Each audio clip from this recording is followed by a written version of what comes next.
Cricket ஃபேன்ஸுக்கு வணக்கம். England versus India ரொம்ப க்ரூசியலான match. Second semifinal India win பண்ணணும்னு எதிர்பார்த்துட்டு இருக்கோம். ஆனா விளையாடாமையே ஜெயிக்க முடியுமா அப்படிங்கறத மிகப்பெரிய கேள்வி. ஏன்னா மழை வரக்கான பாசிபிலிட்டிஸ் ஹைலி சான்ஸ் இருக்குங்கிற மாதிரி சொல்லிட்டு இருக்காங்க. ஸோ இப்போதைக்கு கரண்ட்ல இப்போ ஸ்டில் இந்த வீடியோ ரெக்கார்ட் பண்ற வரைக்கும் அங்க பேஞ்சுக்கிட்டு தான் இருக்கு மழை. அண்ட் நாளைக்கு வெதர் ரிப்போர்ட்டை பார்த்தாலும் 50%, 70% அப்படிங்கிற மாதிரி வாய்ப்பு இருக்கு. தண்டர் ஸ்டோமும் அதிகமா இருக்கிறதா சொல்லிட்டு இருக்காங்க. ஸோ என்ன நடக்க போகுது அங்க? ஸோ மழைக்கான ப்ரெடிக்ஷன் என்ன? அப்படி மழை வந்தா இந்தியா எப்படி குவாலிஃபை ஆவாங்க அப்படிங்கிற கம்ப்ளீட் டீடைல் இந்த வீடியோல பார்த்து தெரிஞ்சுக்கிறதுக்கு முன்னாடி ஃபர்ஸ்ட் டைம் சேனலுக்கு வரீங்கன்னா மறக்காம சப்ஸ்கிரைப் பண்ணி சப்போர்ட் பண்ணுங்க. அப்போ அப்டேட் எல்லாமே உங்களை வந்து சேரும். சரி வாங்க வீடியோக்குள்ள போவோம். ஃபர்ஸ்ட் ஆஃப் ஆல் நாளைக்கு 2 செமிஃபைனல் ஒரே நாளில் நடத்தி முடிக்க போறாங்க. ஸோ மார்னிங் போட்டியில் சவுத் ஆஃப்ரிக்கா வர்சஸ் ஆப்கானிஸ்தான் ரொம்ப க்ரூசியலான கேம். ஜெயிக்கிறவங்க ஃபைனலுக்கு போவாங்க. சவுத் ஆஃப்ரிக்கா பொறுத்த வரைக்கும் ஃபைனலில் அவங்க விளையாண்டே எத்தனை நாள் ஆச்சு, எத்தனை வருடங்கள் ஆச்சுன்னு அவங்களுக்கே தெரியாது.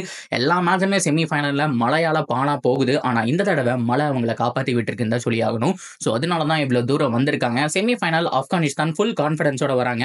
சவுத் ஆஃப்ரிக்கா மேட்ச் வின் பண்ணியிருந்தாலும் லாங் கேப் இருக்கு. அட் த சேம் டைம் அவங்களால வந்துட்டு திடீர்னு பேட்டிங் நல்லா இருக்கு, பவுலிங் நல்லா இருக்கு. டீம் எப்படி போயிட்டு இருக்குன்னே ப்ரெடிக்ட் பண்ண முடியல. அப்ஸ் அண்ட் டவுன்ஸ் நிறைய இருந்திருக்கு.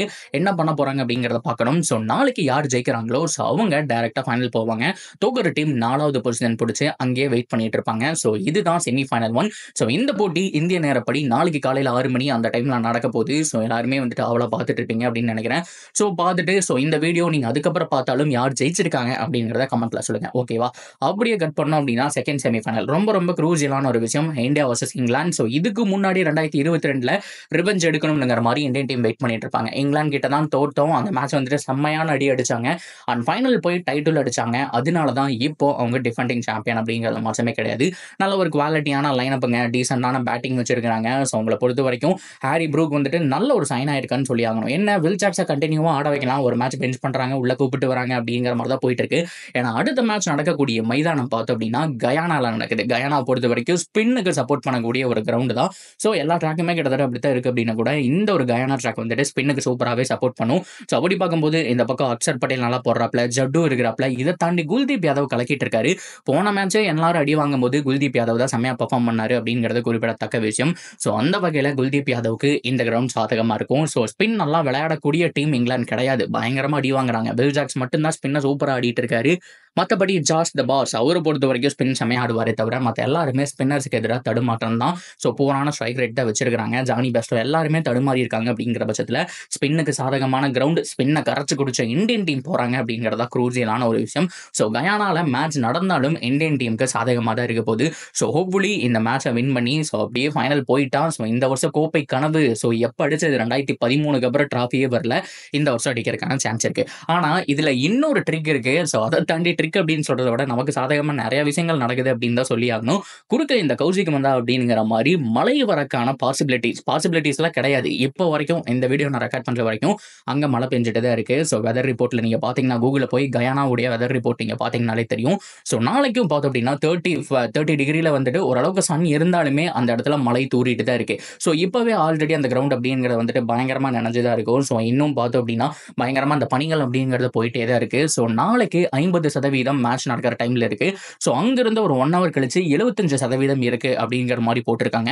ஸோ ஹோப்ஃபுல்லி ரெயின் வரும். ஆனால் எவ்வளோ நேரம் நீடிக்குது அப்படிங்கிறத பொறுத்து தான் பாசிபிள். சரி ஓகே, இந்த ஒரு ரெயின் அப்படிங்கிறது ஃபுல்லாக வந்துடுச்சு. மேட்சே ஸ்பாய்லர் ஆயிடுச்சு. ஓவரும் கம்மி பண்ணல அப்படின்னா ஸோ யார் ஃபைனல் போவோம் அப்படின்னா ஸ்ட்ரெயிட்டாவே இந்தியா போயிடுவாங்க. இங்கிலாந்து வந்துட்டு வெளியில போயிடுவாங்க. அது எப்படி ப்ரோ இது நியாயமான்னு கேட்டால் எஸ், ஐசிசி ரூல் அப்படித்தான் சொல்றாங்க.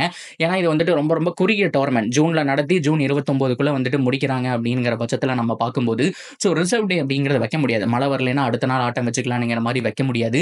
ஸோ கண்டிப்பாக ஒரு நாள் மட்டும்தான் நடத்த முடியும். ஏன்னா நாளானைக்கு ஃபைனல் அப்படிங்கும்போது ரொம்ப ரொம்ப க்ரூசியலான ஒரு டைமிங்குள்ள அவங்க முடிச்சாக வேண்டிய ஒரு சுச்சுவேஷன்ல இருக்காங்க. ஸோ அந்த வகையில் பார்த்தோம் அப்படின்னா ரிசர்வ் டேக்கு நீங்கள் மாற்ற முடியாது இந்த கேமை. ஸோ மழை பாலாச்சு அப்படின்னா இந்தியா ஸ்டேட்டவே டேரெக்டாக ஃபைனல் போய் உட்காந்துருவாங்க அப்படிங்கிறதுலாம் மாற்றமே கிடையாது. அதுதான் ரொம்ப ரொம்ப முக்கியமான ஒரு விஷயம். ஸோ மழை வந்தால் இந்தியாவுக்கு சாதகம், வரலைனாலும் ஹோப்ஃபுல்லி நல்ல பர்ஃபார்மன்ஸ் நம்ம கொடுப்போம் அப்படிங்கிற மாதிரி எதிர்பார்க்கலாம். ஸோ அதனால் அங்கே கிளைமேட்டை பொறுத்த வரைக்கும் ஸ்டில் மழை பெஞ்சிட்டு தான் இருக்குது. பாசிபிலிட்டிஸ் நிறைய பேர் அதான் சொல்லிட்டு இருக்காங்க. என்ன நடக்க போகுது அப்படிங்கிறத பொறுத்து இருந்து பார்க்கலாம். So anyway once again India revenge எடுக்க போகிறாங்களா, இல்லை மழை வந்துட்டு அப்படியே டேரெக்டாக ஃபைனல் போக போகிறாங்களா, என்ன நடக்க போகுது? ஒன்ஸ் அகைன் அகைன் மறுபடியும் ஒரு ஹார்ட் பிரேக். எவ்வளோ தூரம் ஜெயிச்சு செமிஃபைனலில் ஒரு ஹார்ட் பிரேக் கொடுப்பாங்களா, ஃபைனலில் சவுத் ஆஃப்ரிக்காவா, அதை தாண்டி ஆப்கானிஸ்தானா இப்படிங்கிற எல்லா டீட்டெயிலுமே இன்னும் 2-3 நாளாக நமக்கு தெரிஞ்சிடும். ஹோப்ஃபுல்லி இந்த தடவை அடிச்சிருவாங்க அப்படிங்கிற மாதிரி தான் தோணுது. நீங்கள் என்ன நினைக்கிறீங்க அப்படிங்கிறத தாராளமாக கமெண்ட் செக்ஷனில் சொல்லுங்கள். அண்ட் தொடர்ந்து அப்டேட்டுக்கு சேனலோட இணைஞ்சிருங்க. மறக்காமல் சப்ஸ்கிரைப் பண்ணி சப்போர்ட் பண்ணுங்கள்.